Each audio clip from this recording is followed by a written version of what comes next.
అందరికీ నమస్కారం. ఈరోజు అనంతపురం అర్బన్లోని స్థానిక 28వ డివిజన్లో గత 4 నెలల క్రితం డేరంగుల వెంకటమ్మ అని ఈ ఆంధ్రప్రదేశ్ రాష్ట్ర ముఖ్యమంత్రి, ఈ సైకో ముఖ్యమంత్రి రాక్షసత్వంతో ఆ రోజు చంద్రబాబు గారిని కక్షతో అతన్ని జైల్లో నిర్బంధించడం జరిగింది. ఈ అశోక్ నగర్ డివిజన్లో ఉన్నటువంటి డేరంగుల వెంకటమ్మ ఆ విషయాన్ని జీర్ణించుకోలేక ఆమె గుండెపోటుతో మరణించడం జరిగింది.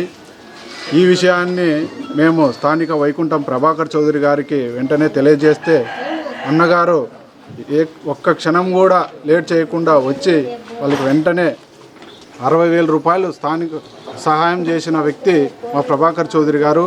అదేవిధంగా ఈ కుటుంబానికి కూడా మేము అండగా ఉంటామని చెప్పేసి మనోధైర్యాన్ని చెప్పి తెలుగుదేశం పార్టీ తరఫున కూడా ఈ మొన్నటి రోజు ఏదైతే చంద్రబాబు నాయుడు గారి సతీమణి భువనేశ్వర్ గారు ఉన్నారో నిజం గెలవాలి అనే స్ఫూర్తితో మన జిల్లాకు రావడం జరిగింది.